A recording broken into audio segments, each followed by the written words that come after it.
Hello and welcome back to our second tutorial on MySQL. Um, I believe by now you should be familiar with the workbench after going through the first video. So it's time for us to dive into a connection and begin to create our databases, tables, and then enter data into the databases. All right, so I have one connection here, so I'm going to create a new connection. So I'll simply hit the plus icon here.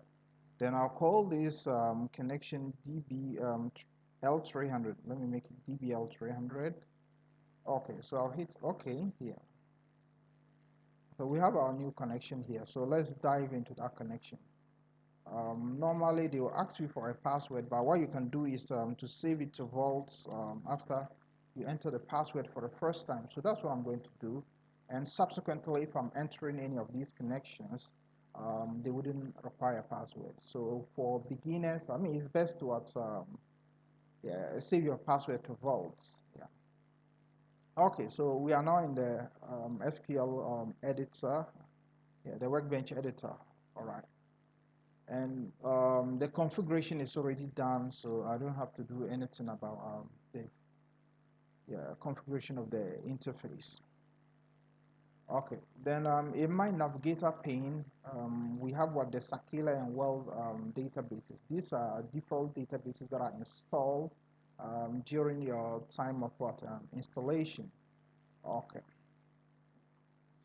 so let me zoom out the scripts for clarity's sake. Okay, so the first thing we are going to do is to create a database. The first thing we're going to do is to create a database. But even before we create a database, let me lay some background. Yeah, we'll be creating a database for a school in this particular tutorial. And then we need to understand some basics there. We need to know what an entity is. It's very important for you to be able to create your database. You should know what an entity is, and you should know what attributes are. Yeah. So an entity is anything, any object, a person that we are interested in storing information about. That is an entity. So when you go to the school, you can identify so many entities you'll be interested in storing data about. And we can have a student as an example of an entity in a school where we want to store data about the teachers, the courses. We can talk about examinations, hostels, extracurricular activities. Yeah, so all these can be entities. But the reason why we want to identify our entities is that we need to create tables. You know, in relational database, we create tables, and the tables are the repository where the data is stored. So we need to create these tables, and the tables are created based on the entities. Yeah. So in essence, the entities become the tables in your relational database. And the attributes, what are the attributes? The attributes are the features or characteristics of the entities you have identified. Yeah, so for instance, if you have identified a student as an entity, the attribute will be the student ID, the student name, age, date of birth, phone number, address, and so on. So these are the attributes of the entity students. Yeah. And in the tables, the attributes also become the columns. Yeah, so the tables look like your normal spreadsheet. So you have rows and columns intersecting each other, and then the columns are going to be the attributes, and the records. Yeah, the rows will be the records. So let's bear that in mind. So in creating the school database, we'll first of all create a database called UPSA. Let's use UPSA as an example here. So we'll say create either database or a schema. So here we'll be using the terms interchangeably. So if you say create database or you say create schema, it means the same thing. Yeah, even though the schema actually refers to the structure of the database. Okay, so we are going to call it UPSA. Okay, yeah, let me add DB, UPSA database. Okay, that is the name of our database. Normally we end our SQL commands with a semicolon. Okay, so don't forget that. All right, now we can what execute. So we have what three execution buttons here. But if you want to execute a line, you use the middle execution button. So I'm going to hit that, and then we'll look at the output pane. Okay, so the database has been created successfully. When you look at the output, the time has been given. Yeah. Okay, let's look at our navigator. When you look at the navigator, we don't see any what changes there. We still have what the default databases or schemas.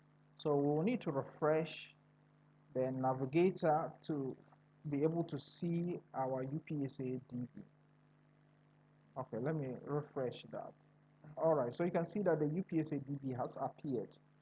All right, so the next thing we'll do is to activate one of these databases. Currently, we have what three databases there, but none of them is active. You know a database is active if the font is in bold. Okay, let's activate it with this statement. Use UPSA DB. All right, so we'll end it with a semicolon and then let's execute that. Okay, so we can now see that the UPSA DB or database is active, and then they've also displayed a drop down with tables, views, stored procedures, and then functions. Yeah, so don't worry so much about these. They are just inbuilt functions that allow us to create tables, views, stored procedures, and functions. So I'll just close that drop down and then we can move on. Okay, now having our UPSA database active, it is time for us to create tables that will store data in our UPSA DB. So let's save the script. Yeah, we're going to save this script as UPSA DB general or UPSA general. I think I have something like that, so I'll call it UPS general. Gen. So that is the name of what my script here. Let's create a new script. So we'll use the pick tool here, just right below the file menu.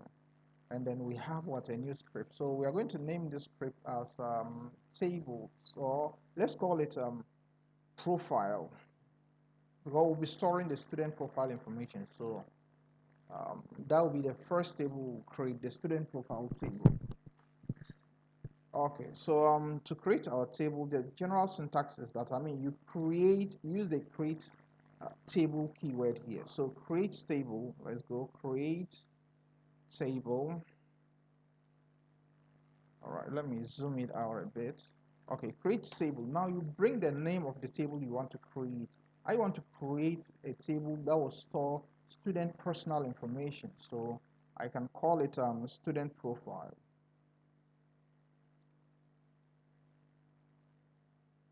Student profile.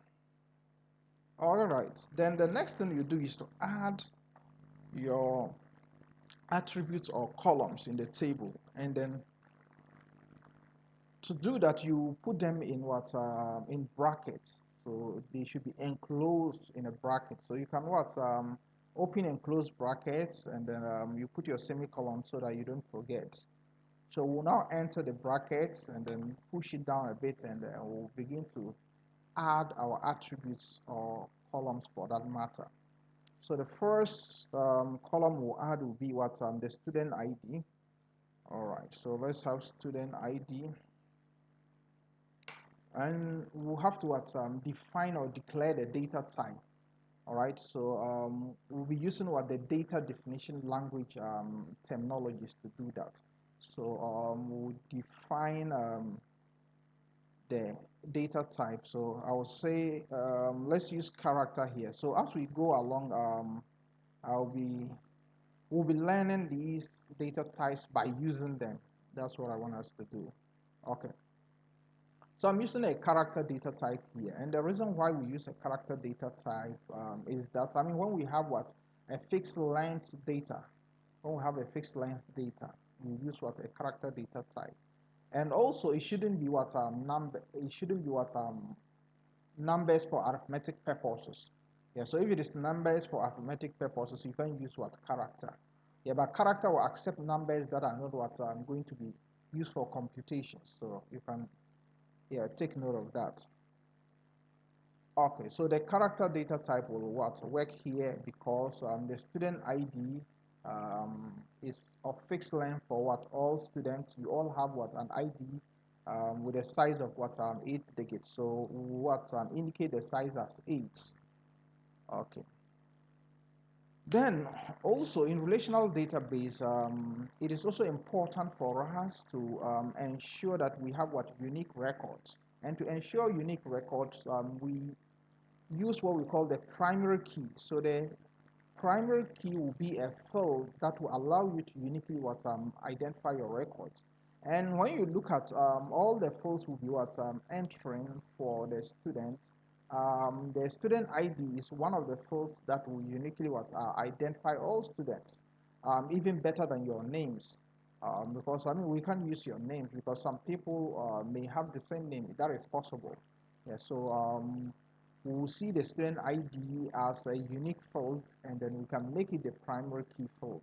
So the primary key field, you can do that by what? Simply adding primary key to that particular line. So we'll say primary key. Okay. So at times, I mean, you're also going to see that they will say primary key and they will add what auto increment. Yeah. So with that, it means the system is going to generate the IDs automatically. But in our case, you have your student IDs already, so we don't have to use auto increment. Yeah, but in a situation where there are no what yeah determined what IDs, you can use the system to generate or assign new IDs as you want to enter records into your database. So let me get rid of what the auto increment. Perhaps later on we'll be using it in one of the other tables. All right, so normally we should end our tables with comments. So let's move on to the next one. That will be what student name. Okay, for student name, I'm going to use what variable character data type because your student names are of what different lengths or different sizes. Yeah, so the varchar, which represent variable character, should be the ideal data type here. So let's indicate the size. So the size, you'll be looking at the possible what longest or yeah largest name you can get in the class. So I'm assuming that nobody should have a name that is more than 50 digits. So I'm going to use this the 50 for the size here, and then we can put our comma and move on. So we can also put the date of birth. So with that one, I'll shorten it and say DOB. Okay, then the data type will be dates, and then we can put a check here. Yeah, so in this particular field, a check will be very important so that we ensure that nobody enters a date that is in the future, because nobody can be born in the future. Yeah, so sometimes you have to put in some checks to ensure accurate data. Yeah, people can play mischief or they can make errors. Yeah, so we'll put a check. So we'll say check, then we'll open a bracket, and then we'll define the criteria. So the criteria is that DOB should be what less than or equal to today's dates. So at least I'm assuming that nobody should be born. Yeah, nobody who is already born.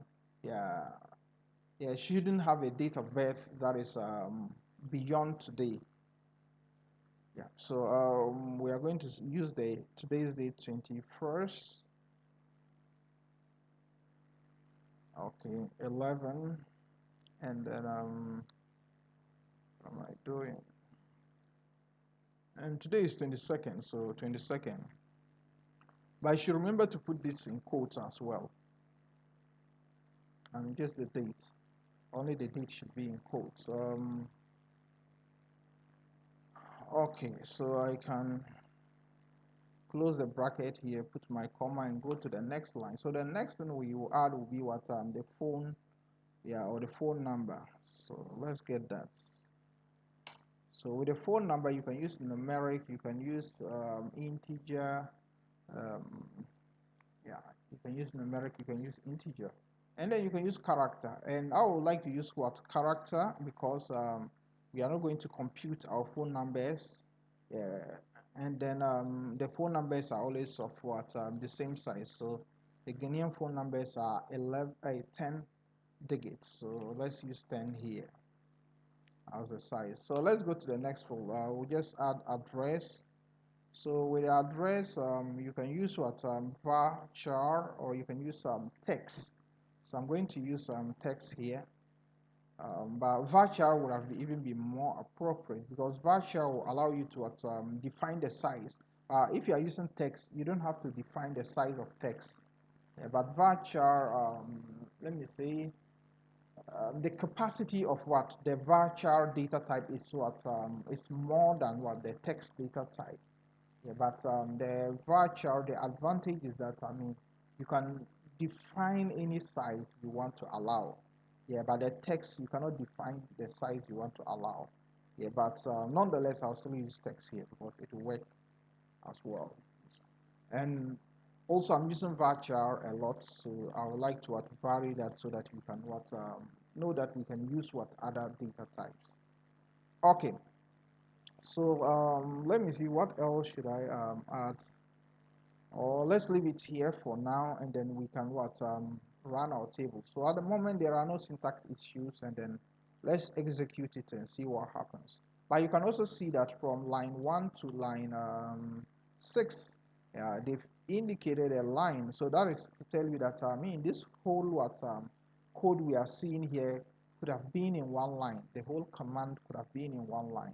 Okay. All right. Let's execute that.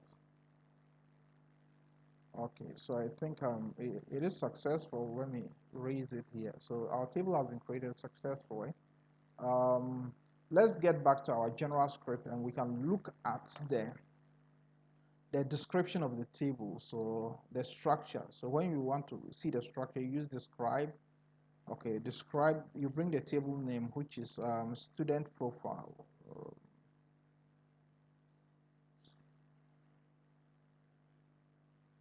Okay, so that is student profile. Let's execute that and then we'll see the description of our table. So this is our table that we have just created.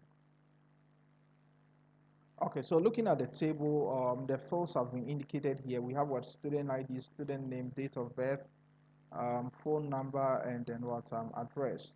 So at the moment, we don't have gender. We don't have gender. I should add gender. All right, then we have what the types. So we have what the character, the size is 8, varchar 50 date, and then the character size for the yeah, phone number is also 10, and then we have what text. And then when we go to the next column, you can see that for the student ID, yeah, the null is indicated no. It means it cannot take what empty records. So that particular field cannot be empty. If you must enter records, then you have to provide value for what the student ID. And the reason is that we've made it the primary key. So if you look at the keys, they've indicated that it's our primary key. But the rest of them, we've not indicated yeah, whether they should be so by default, it's going to set them to null. Yeah, but if you don't want it to be null, then you have to indicate not null, yeah, at the end of that particular field, and then they will also be mandatory. So we only have the student ID field here, that is what mandatory. The rest are optional, so you can choose to provide data values or not. Okay, so that is the structure of the table. All right, so after creating our table, we just remember that we should have added what? Gender. We didn't add gender, we should have added gender.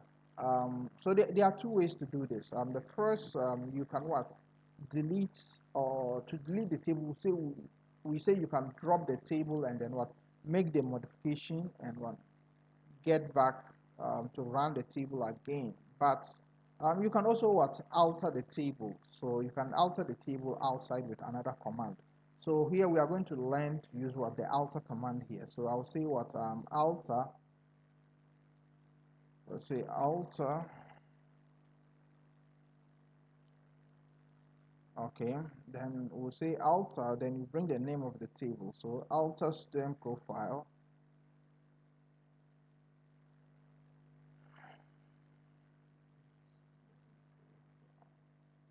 Okay, alter student profile. Okay, we should be careful about the spelling. I've gotten the spelling wrong here. Yeah. So alter student profile, then we'll say yeah, add. So we are adding a new column. So add gender. So you add gender. Then you define the data type. So the gender data type will use enumerate, because there are a list of options we can use. So I'll call this one yeah, male and then female, or usually we bring the females first. So let's say females. Okay, and then we'll bring the males as well. Okay, so let's close that, and then so alter student profile, add gender, then enum. Okay, so that is it. We can put our semicolon here, and then we can run the command. So there is an issue there.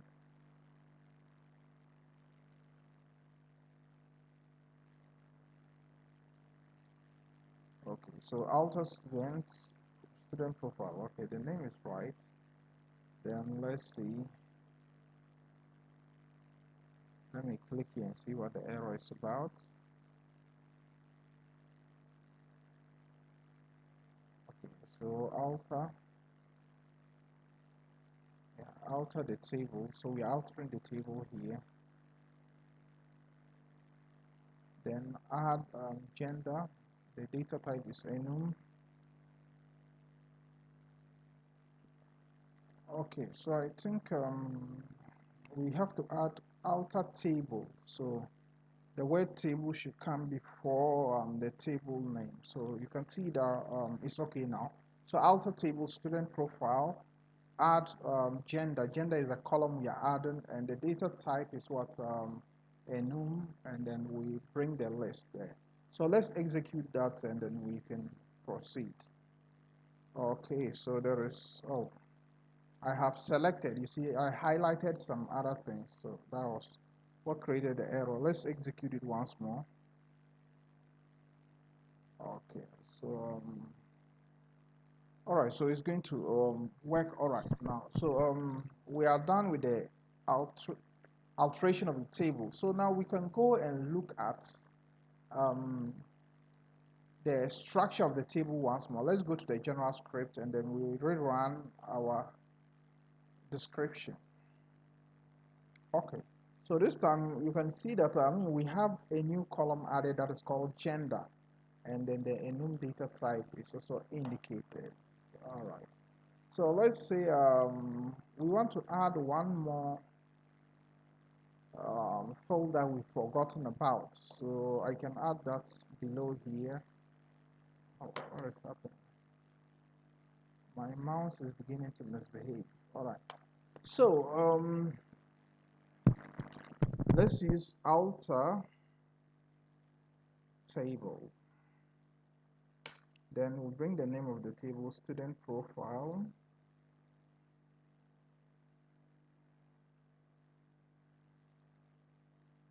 Okay, then we'll add, what can we add here?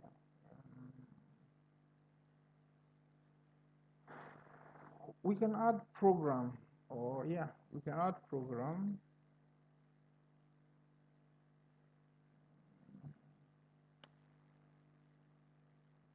So let's add a program here. Okay, so the program, we're going to use varchar for the data type. Then the size for the data, we'll use 50, or let's make it 60 this time. Okay, and then we'll put our semicolon. All right, let's execute it and we can move on. All right, so that is also done successfully. Okay. All right, now our table is okay. Um, we can go to describe the table once more, and then we'll look at the outcome. So you can see that a new column or a new field called what program has been added to our database table structure. All right. So I'm going to create a second table. The second table will be for what the exam. Let's create the exam table. To create the exam table, let's add a new script. Okay, I'm having issues with my mouse. Okay, so I'm going to end it here, and then I'll do a different video to create another table.